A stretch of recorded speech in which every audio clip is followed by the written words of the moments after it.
Hello and welcome to my channel. I'm Zodiac Bandit, and today we have some spoilers for Campaign 3 of Critical Role up to episode 106. So if you aren't caught up yet, I recommend clicking off, getting caught back up, and then watching this video. In the last episode of Campaign 3, the Bells Hells went to the Fey realm and attempted to stop a meeting that was taking place between the Unseelie Court and Ludinus Deleth with Sora Lord Zuda. The whole point of that was for them to sort of reconnect and have the Unseelie Court reinforce the Ruby Vanguard and the Weave Mind's army at the Malleus Key. And now, that whole thing has gone to shit. Not necessarily like for the Unseelie Court and Ludinus, but the Bells Hells have sort of interrupted this meeting and have killed a bunch of the Unseelie Court, and now we're looking for another fight with a simulacrum of Ludinus, Sora Lord Zuda, and 3 remaining members of the Unseelie Court. And after a couple of days of sort of sitting on this setup for the next fight that will happen in the next episode, 107, I had a realization. This might be one of the most challenging, difficult fights that the party has had for a long time, and it might even rank up in there in the top 10 hardest fights for this campaign, maybe even top 5, because everything they're fighting in this room, they're in a massive chamber temple-esque room, is a complete unknown to them. Everything in this room, except for one thing, is unknown to them. And that is what's going to make this super challenging. So first I kind of want to talk about the Unseelie Court members who are still around. There's 3 of them, but they seem to have a good station, or at least one of them has a higher station compared to the other 2 who might just be regular guards. And we've already seen the Bells Hells take out 5 or 6 guards on the outside, so those the 2 guards that were with the higher station one, might not be as much of a threat. They have somewhere around 35 to 40 HP based on the damage that they were doing in the last episode. But the third one, the one who was sort of having the conversation with Ludinus, is a little bit more of an unknown. We don't know if they are exactly the same as the other people around them, or if they are far more important. They seem more important than the rest of them around him, or them. So realistically, it's hard to tell exactly what this guy's going to be about, but we're probably looking at, if there's Gloom Glut, Ludinus, and Sora Lord Zuda, I would say that guy might be 4th at best. He might just be tied with the rest of them, but he might be 4th as far as terms of strength goes in this fight against the Bells Hells. So realistically, out of all of the Unseelie members, he's the only one to really worry about. The other 2 guards are kind of just nothing. So realistically, not that big of a deal. I get the feeling that this guy and the other 2 remaining Unseelie Court people are just going to be caught in the crossfire, might even be killed off by Gloom Glut, who accidentally kills them in an attack or something like that. So these guys, the Unseelie Court aren't really that big of a deal. So now it's time to move on to the true threats of this fight, and there are 3 in particular that we have to worry about. And I'm going to start off with Sora Lord Zuda, Fern's dad. Now, we know, but fuck all about what he can do. Literally, I think we know he can turn invisible. That's about it. And he might not even do that. He might just be teleporting. We have no idea what Sora Lord Zuda can do. There is very little confirmed about his abilities. The only thing we've seen him do is, he might have a familiar, or that might have just been Gloom Glut shrunk down, that was able to sort of trick Fern into following it out to Sora Lord Zuda by herself, or what she thought was by herself. But he might have a familiar in that case, so we know that. But at the same time, we also know that he might have objects that can create dark versions of characters, specifically Dark Fern. And that's it. We realistically know that he has potentially invisibility, potentially a familiar, which might have just been Gloom Glut shrunk down, and he can make Dark Fern. But that's probably not even a thing he can do anymore because they smashed the mirror. So who knows what he can do? He is truly, out of everything here, the most unknown. Do I think he's Odahan Thule level?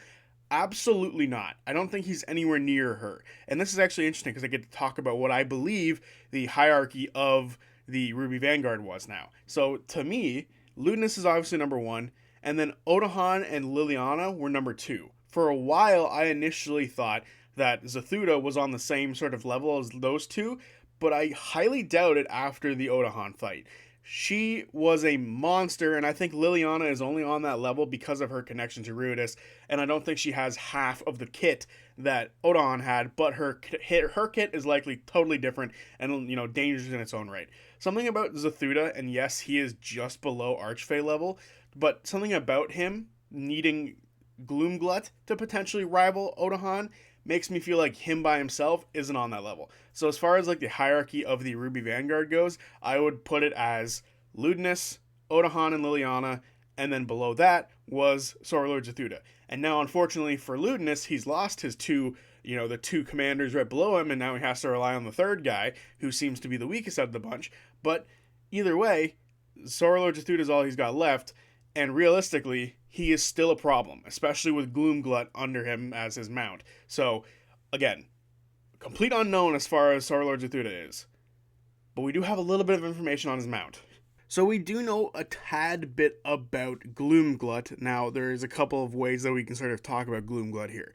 The first one is what we do know from the game, and that is that it can fly. It has camouflage abilities. It has Darkfire Gaze, which seems to be some sort of like eye attack that, if you're caught in its line of vision, literally a line, not like its entirety vision, but like if you're straight in a line from its vision, you get blasted and you need to make a DC saving throw, of which we have a rough idea of what the saving throw is, somewhere between 16 and 18. It seems to do anywhere between, its average seems to be like 32 damage.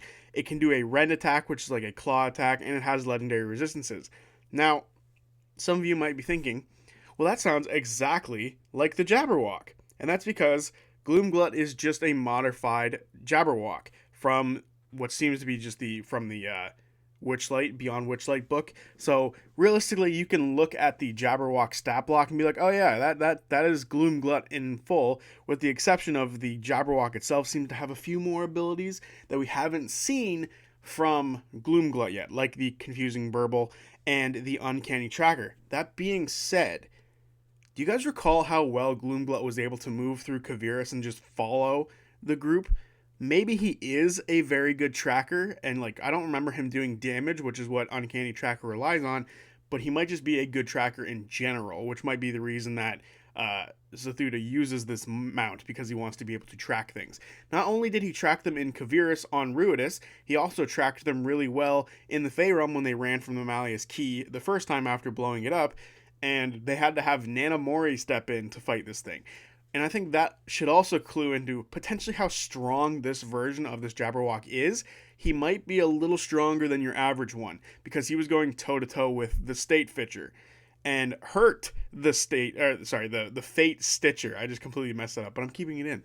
But he hurt her. He hurt Nanamori, which is a pretty big feat. Now, it could have been the combination of Zuda and Gloom Glut that did that, but either way, that is still an incredible feat to be able to do that. It seems that this hag seems to be some sort of archfey level type creature, so to be able to do that just indicates either Zuda strength or Gloom Glut strength. So again, Zuda and Gloom Glut might together equal a threat roughly around Odahan, maybe a little less. Odahan is a monster and her kit was insane, but something tells me that the combination of Zuda and Gloom Glut is nothing to scoff at, and we should remember this is a general of the main enemies, and that he is going to be a problem. Last but certainly not least in the things that we have to worry about category of this fight is good old Ludinus Deleth. The main villain of this campaign. He's sitting right there, except it's not quite him. It's a simulacrum. So it's a little different. It's going to share roughly all of the same stats as Ludinus, with the exception of HP. The HP is going to be worse because it is halved, and it isn't going to have that 7th level spell that Ludinus used to cast simulacrum.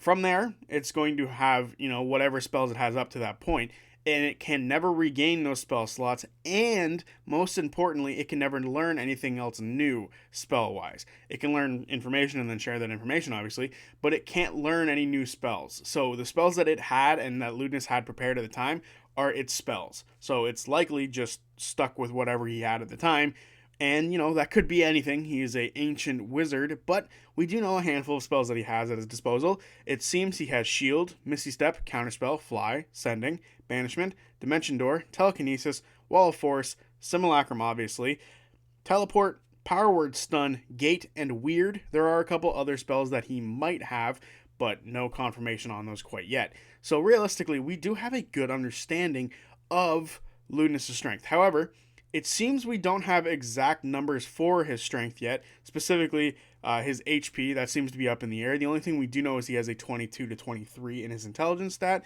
So that's not surprising. He seems to be insane and he seems to be cracked. Realistically, he seems to be a problem. And obviously, he's going to be a problem. I think what's nice about this is that we get to learn, based on the simulacrum, how much HP Ludinus has, which is nice, because there's no way he can kill himself by like throwing himself into lava this time, because there isn't any lava nearby. He could potentially kill himself, or he could teleport out. Hopefully he doesn't do that, because I would like to learn what half of Ludinus's HP is, or roughly half. That way we can learn roughly what his HP is going to be in the final fight against him, which will be awesome to learn. Now, of course, Matt will obviously change some things between then and now, then and now, and obviously, if we do learn what half of his HP is as of right now, it could potentially change later. But I just like to think that having that extra bit of knowledge on Ludinus would be sick and badass. Especially because that way we'd have a little bit more on him. Now, of course, the AC of the simulacrum might not be exactly the same as Ludinus's AC, because the simulacrum doesn't get copies of the items that the original caster has. So the AC might be a little off, but it might be roughly around there. So as of right now, we don't know the AC of Ludinus, but we might learn it. Actually, I think the last time the simulacrum fought them, or the last time they fought Ludinus in general, it was 19. So the simulacrum might be around 19. It might not be. Who knows? So who knows? But I'm looking forward to finding out a little bit more about Ludinus here.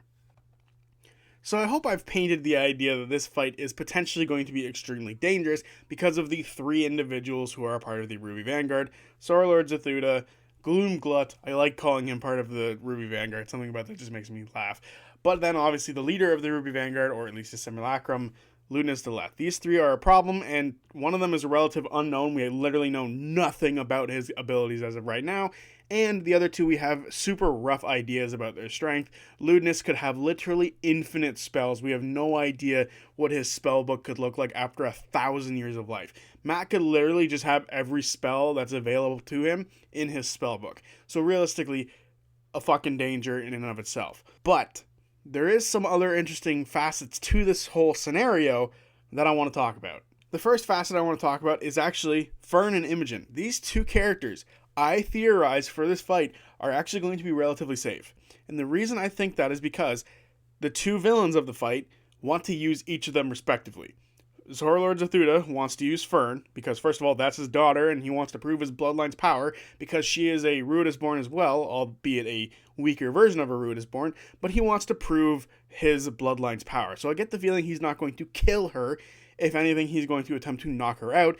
And then we have Ludinus Deleth, who I think would rather not kill Imogen, because if he loses Liliana, he then has a backup in Imogen. Whether or not it's under her, her own control or not, he could kidnap her in some form or fashion, and he'd rather not kill her, because if he loses Liliana, which he already has, he just doesn't know it yet, or maybe he does, who knows. But if he loses Liliana, he might truly be fucked. But Imogen is the next step in Liliana, right? It's a step down potentially, but she is relatively close to Liliana and Odohan's potential as a Ruidus-born. She is one of the more powerful exalteds of the Ruidus-born situation. So to not kill her off would be beneficial to him. Now, those two cross because I have a feeling that Imogen doesn't matter to Sora Lord Zuda, and I have a feeling that Fern doesn't matter to Ludinus. So there might actually be a potential for the two of the villains here to cross paths and be like, hey, wait a minute, you're trying to kill my safety measure here. What are you doing? And they could potentially end up fighting each other. I think that's a very low rung idea that could happen, but it's possible. Another interesting element to all of this is the Unseelie Court. Now, I did say earlier that they're not really relevant to the fight. They're not. What they're relevant to is sort of the future of the Malleus Keep, Vox Machina, and potentially some other stuff that the Bell's House could do throughout this week time span. So first and foremost, if these members of the Unseelie Court are somehow to escape, they could potentially reinforce the Malleus Keep, because that is what Ludinus asked for. So if they were to get away and say, hey, guys, we got attacked by some members of, Exandria's forces. Ludinus is right. We should reinforce the keep, and they could start sending people there, which would be bad. But I do think this opens up an opportunity for the Bell's House to stay in the Fey Realm for a portion of this week, because they do have 6 days left of this week before they're ready to move, before Exandria is ready to move on the Malleus Keep and Ruidus. They have a week. So why not have a mini arc here, giving something for the players to do, and that is dealing with the Unseelie Court. First of all, it would be a nice little way to wrap up Fern's character, her dealing with, her world, saving it from people who are trying to destroy both worlds would be huge, and I think that would be a lot of fun. Especially because that way we could stick around with Nanamori. Potentially Ira would want to stick around and help them take down the Unseelie, or maybe even take over the Unseelie. We could see more of Birdie and Ollie, her parents, Fern's parents. So it'd be a nice thing for Fern's character to have a bit of wrap up here. And it would be really fun just to see the Unseelie Court and more of the Fey realm. So that would be cool. But the Bell's Hells could gain more things from this little mini arc that I've theorized here. And that is, they could gain relics of the Red Solstice from the two gods who are the most connected to this realm, the Archart and the Moon Weaver. So, because it seems that the Unseelie Court is hell-bent on changing the balance of the Fey realm and sort of removing the gods from the picture, it would make sense that if the Bell's Hells were to help stop this from happening, the gods would thank them in some form or fashion, giving them some sort of artifact or relic to power them up in the fight to come. And it makes sense because these two characters are the most connected to the Fey realm. They're in the Fey realm. They're helping the Fey realm. To me, it just makes a lot of sense. And I can see some characters who instantly sort of connect to these gods right away. First of all, Chetney being a werewolf. To me, Moonweaver, werewolf, give Chetney some sort of power up there. We know that he's connected to it a little bit in some form or fashion. He's connected to Katha. So it would be cool for him to get some sort of relic of the Red Solstice from her, maybe even some sort of way to power up his werewolf form. The other person would be the Archheart, and I could very simply see, the artist of the group, the bard, Dorian, receiving a power-up as well in the form of a relic, whatever that be. We don't know exactly what they're going to be, and I kind of want to keep it vague because relics could realistically be anything, much like vestiges or anything. So I just like putting the idea out that them doing this little mini arc dealing with the Unseelie could reward them with more power before fighting Ludinus. Not to mention, with how the Fey realm works and like how timey-wimey shit is, it could be that they could spend many, many, many sessions doing this. It doesn't have to just be like, they have 6 days left, so they get 5 sessions and then 1 day to rest back in Vasselheim. Because, and not to mention, they've been able to squeeze like 6 or 7 sessions within like 2 days in the past. Like literally the current arc they've done has been like 3 days, and they've had like 6 or 7 sessions. So realistically, there's a lot that they can do with 6 days. So I think it'd be a lot of fun for them to, do this small little mini arc, because not only will it extend the campaign, but it gives them potential power-ups and potential levels, and that's always helpful. So let me know what you think. Do you think this is going to be a difficult challenge for the Bell's Hells? Do you think it's going to be easy? Do you think it's going to be on the same level as Odahan, where they end up losing a character? Personally, I doubt they lose anybody here, but it's possible. The dice could go extremely poorly against them. And what do you think about the idea of them doing a mini arc here in the Fey realm to deal with the Unseelie Court? I think, personally, that would be really badass, but I'm sure other people have their opinions on it, and I would love to hear it. So, let me know. I will see you guys on Friday for the recap of episode 107, and then we'll actually get some more answers about this exact topic. So, I'll see you then. Peace!